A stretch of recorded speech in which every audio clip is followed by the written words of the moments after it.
भारतवर्ष में जब अंग्रेज आए तो उन्होंने ये देखा कि देश बड़ा समृद्ध है, हर प्रकार से समृद्ध है। इसको कैसे हम अपने काबू में करें। इसको सोने की चिड़िया कहते हैं लोग। तो उसका कारण क्या है? गोवंश। जिस देश में गायें निर्भय सांस लेती हैं उस देश का पाप अपने आप जल जाता है। हमारी गौशाला है, ये श्री जी की इच्छा से खुली है।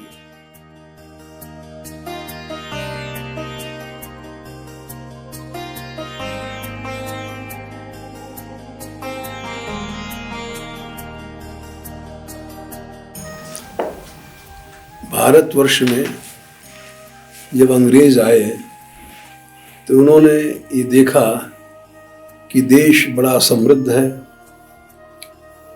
और हर प्रकार से समृद्ध है। इसको कैसे हम अपने काबू में करें, तो इसकी समृद्धि को कैसे तोड़ें जिससे जिसके टांगें टूट जाती हैं तो अपने आप लड़खड़ाता है, सहारा लेता है। तो उन्होंने देखा कि इस देश में यहाँ की इतनी ज़्यादा अन्न उपज है, इसको सोने की चिड़िया कहते हैं लोग। इतना इसमें अन्न पैदा होता है, तो उसका कारण क्या है? उन्होंने देखा कि गोवंश ही इसकी समृद्धि का कारण है। ये गोवंश की खाद सारे देश को सोना बना रही है। तो इसलिए सबसे पहले उन्होंने पहला जो गोवंश वध केंद्र स्लाटर हाउस खोला। 30,000 गायें रोज उसमें कटती थी। साल भर में 30 करोड़ गायों का लक्ष्य बना। उसके बाद वो बढ़ाते गए और गोवंश आज वो 0 पॉइंट से भी नीचे आ गया। यहाँ तक उन्होंने वध किया। दूसरा, उन्होंने देखा कि गुरुकुल प्रथा यहाँ बहुत है, बड़े बच्चे तेजस्वी मेधावी हो जाते हैं। तो उसके लिए उन्होंने अपने दूसरी कॉन्वेंट सिस्टम शुरू किया कि सब लोग उस शिक्षा में लुभावित होकर के और भारतीय संस्कृति को भूल जाएं। तो समृद्धि का नाश करने में वो सफल रहे। गोवंश का उन्होंने नाश किया। जब से हमारा देश खाद से हीन हो गया, समृद्धि से हीन हो गया, और जब समृद्धि से हीन हो गया तो धीरे धीरे संस्कृति से भी हीन हो गया। क्योंकि जहाँ गो सेवा है वहाँ उसमें संस्कृति, भारतीय संस्कृति फलती है, फूलती है।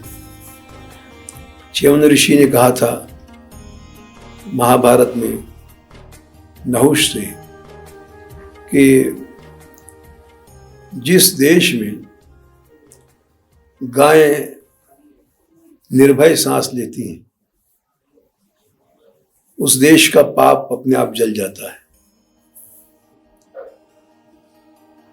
तो वहां अपने आप संस्कृति फलती है, फूलती है।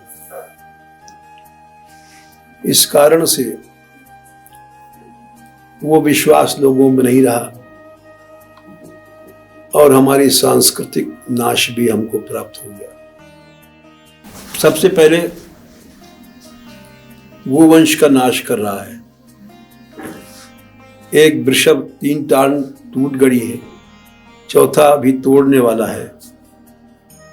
तो धर्म के 3 टांग तोड़ दिए इसने, चौथा भी तोड़ने वाला है। तो इसलिए सांस्कृतिक नाश भी गोवंश के नाश से जुड़ी हुई है। गोवंश की सेवा से निश्चित समृद्धि आएगी, सारा संसार मानता है। उसकी खाद से जो अन्न पैदा होता है वो सात्विक होता है। और हम लोग छोटे छोटे थे तो लोग बड़े बूढ़े कहते थे गैया को दूध पिए तो बछड़ा हो कैसे फुर्ती से चलता है, भैंस का दूध पिए तो पड्डा हो आलसी होता है, उसमें स्फूर्ति नहीं होती है। देश में एक उस मस्तिष्क की वृद्धि होगी जो भारतीय है और जो भारत चाहता है, आज इंडियन माइंड वर्ल्ड में नामी है। बड़ी बड़ी जितने भी देश हैं उनकी कंपनियां इंडिया से चल रही हैं। वो माइंड भी यद्यप राजस्थान से दूषित हो गया है, लेकिन वही मस्तिष्क जो ऋषियों के पास था त्रिकालदर्शिता का, वही प्राप्त हो सकता है यदि फिर से गोदुग्ध का विस्तार हो और सब लोग गो सेवी हो जाए। हमारी गौशाला है, ये श्री जी की इच्छा से खुली है। पहले हमारा विचार नहीं था, हम इसको बहुत बड़ा एक प्रपंच समझते थे, किंतु यहाँ लोगों ने आग्रह किया और प्रारंभ किया। प्रारंभ हुआ हमारी माता जी की मृत्यु से। वो बड़ी गोभक्त थी और हमारे पिताजी बहुत बड़े गोभक्त थे। उनके मरने के बाद जिस गाय को खिलाते पिलाते थे उसने भी 1 महीने में शरीर छोड़ दिया, खाना पीना बंद कर दिया। तो जब माता ये गौशाला खुली तो उन्हीं के नाम से नाम रखा गया, माता जी गौशाला।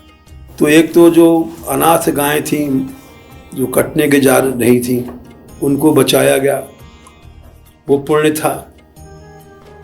और उस पुण्य से, उनके आशीर्वाद से गौशाला बढ़ी और इतनी बड़ी कि भारतवर्ष के प्रमुख गौशालाओं में सर्वश्रेष्ठ मानी जाती है गौ सेवा की दृष्टि से।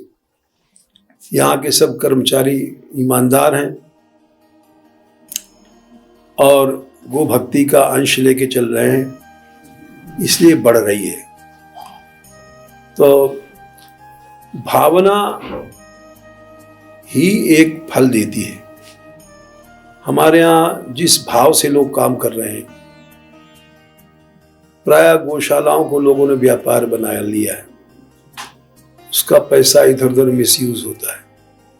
हमारे यहाँ ऐसा नहीं है, इसलिए बढ़ती जा रही है और बढ़ती जाएगी। नौजवान पीढ़ी के लिए यही संदेशा है कि यदि तुम भारतीय हो, भारतीय संस्कृति और भारतीय धर्म निष्ठा है, तो गो सेवा के लिए उतर आओ, आंख बंद करके उतर आओ। क्योंकि निश्चित बात है कि गो सेवा से भारतीय संस्कृति, भारतवर्ष, भारत भूमि, भारतीय अन्न उत्पादन, ये सब चीज़ें मजबूत होंगी। और सारा संसार मांग रहा है इस बात को कि गोबर के बनाए हुए अन्न से जो शक्ति, जो सात्विकता प्राप्त होती है, वो किसी भी खाद्य से नहीं होती है। वो सब राजस विनाश करती है मस्तिष्क को। तो इसलिए हम चाहते हैं इस सत्य को हर भारतीय नवयुवक समझे, गो दूध का सेवन करे, गो सेवा करे। कृष्ण भगवान और गाय एक ही है। गोपाल गायों में घिरे रहते थे, आगे भी, पीछे भी, बगल में, अगल में, चारों ओर गाय। बिना गाय के एक क्षण में नहीं रहते थे। और गायों से उनका इतना प्रेम था कि वो सेवा करते थे, गायों से बात करते थे। ब्रूषे गो से तो हूं करते ही स्तुति पता ही मौनम विदत से सताम। बड़े बड़े संतों की स्तुति में चुप रहते थे और गैयाओं के बछड़ों से बात करते थे। बछड़े उनकी भाषा समझते थे, पूछते थे, अरे धौरी गाय, धौरी के यानी बछड़े, तेरी मैया दूध दे रही है? तो बछड़े हूं करते थे। गायों की भाषा गोपाल समझते थे और गोपाल की भाषा गाय समझते थे।